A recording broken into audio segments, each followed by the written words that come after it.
only speak Saura, then Parja, Desiya, partially Gondi, and Zhuang. About 10-12 languages. I can speak 2 to 3, 4 at least, and understand many languages. It is because of my long-term association with the tribal teachers and school visit and preparation of materials and staying long with the teachers over 30 years.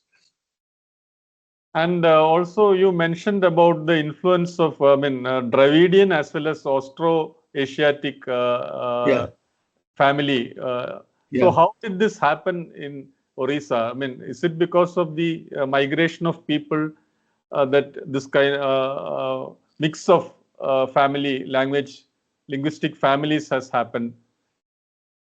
Yeah, this map of Odisha or India, whatever you see after 1947, is not the linguistic map or the cultural map of India.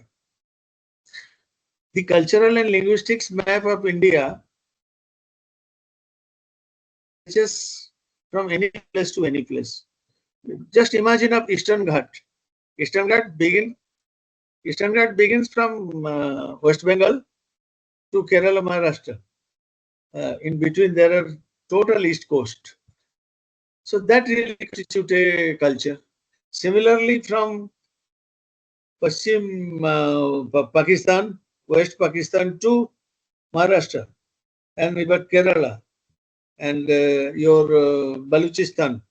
So those cultural and linguistics migration with people's migration was there. Time was there when people from Kabul were coming to entire many parts of India, and they were known as Kabuliwala. Similarly, people from South India were going to Banaras and Himalayan for their dharma activities. So it is not a one-time civilization. Odisha was, sometime it was known as Andhra Desha, Odisha.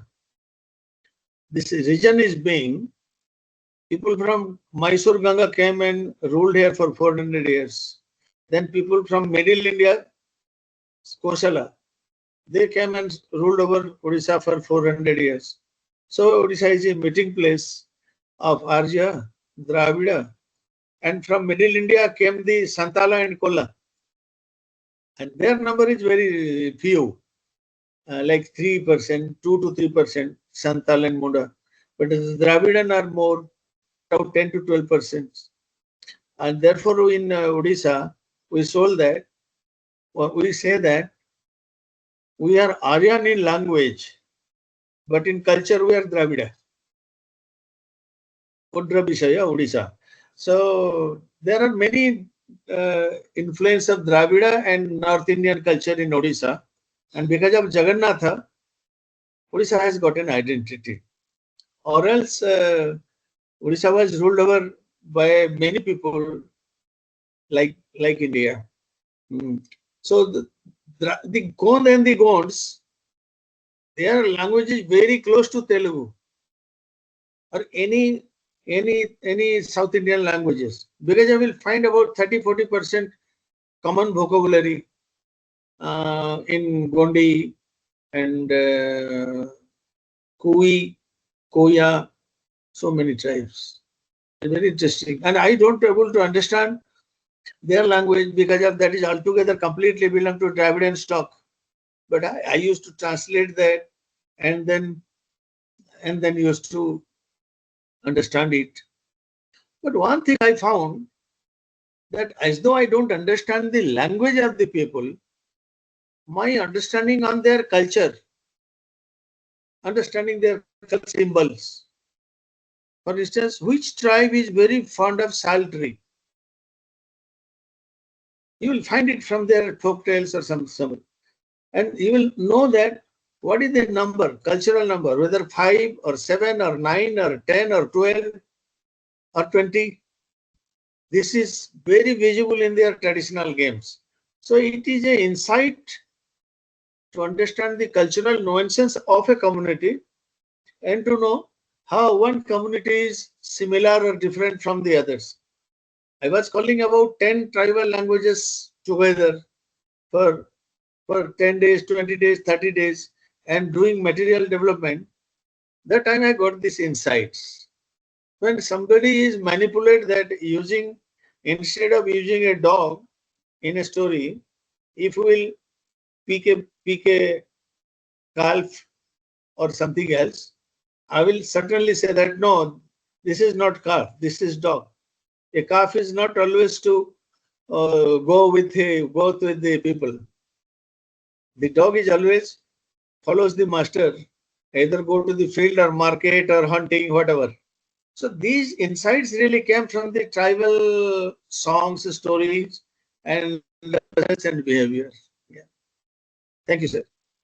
And also, when we talk about languages, when these linguists compare languages and say that grammar is different in many languages. For example, when they compare even between Dravidian languages, they say that grammar is not always the same. Sometimes the verb comes at the end. Sometimes it comes at the middle. And you pointed out vocabulary similarities between different languages, but in grammar, that is not the case. So, how does that come about? Correct. You will see the similarities of the Dravidian languages like Andhra, Karnataka, Tamil, and Malayalam. There are 20-30% similarities that constitute one Dravidian language territory. Similarly, Assam, Bangla, Odisha constitute one linguistic area. And also Bhojpuri, Maithili, Nepali, also close to Odisha, Bangla, and Assam. So these 6 to 7 states comes from a Prakrita group like Ardha Magadhi or Magadhi or Paisachi, Soraseni. So our roots are embedded in the geography, land, language, and life. And that really constitutes this little bit differences of one language to the other. However, Bangla, Odisha, and Assamese are Ardha Magadhi. But we 3 states want our own identity in spite of our linguistic affinity. Similarly, here also, when you say that it is Kerala, means it's something different from Tamil Nadu and Andhra. Andhra people will never say that we are equal to Tamil Nadu or Kerala. We have our own identity. Wow, we use more Sanskrit than anybody else. These things are there. So that is the beauty of diversity and beauty of unity. You mentioned about DPP program, which was launched in the early 90s across India. In Kerala also it was there, but Kerala didn't take it up seriously. After some time, there was a lot of resistance to that program. Do you think that it was a good program which we can even still now consider for?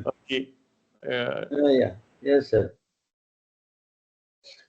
Why DPP is unique? It was a need-based program because of the SC/ST, disability child, gender, district authority, decentralized planning, local area planning.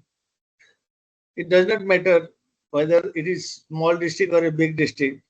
You give them 40 crores. But in SSA, it was made norm-based. When education becomes the norm-based thing, then it really loses its originality. DPP had that liberty. And DPP was a movement that time. The teachers, students, government officers, everybody had a dream to rebuild primary education in India. And the academics and the experts of World Bank on education were very much optimistic that the basic principles, theories, and methods of education should come to India. And that really helped DPEP. And after DPEP, when I was in SSA also, now there is Samagra Sikhya. All it has been norm-based, not innovative. To know what motivates you to still go on. Now you are involved with an NGO and working in multiple states. So what makes you, like, there are a lot of challenges that you face. Even the administration is not, very serious about until recently. So what makes you that motivation to go ahead with this all the programs that are? Yeah. Yes, sir. It is a commitment. There is a earlier I was thinking that I will be a good folklorist and do my folklore research only, but my nature of job did not allow me to do much folklore. And also I was telling from the beginning that one Gandhian told me that if you have done folklore, you have to give it back to the people. So I used to give back to this cultural knowledge through multilingual education to the children, to the people. So I used to do both the works, that I do folklore also, and at the same time, I have that commitment to use their local knowledge for their own educational development.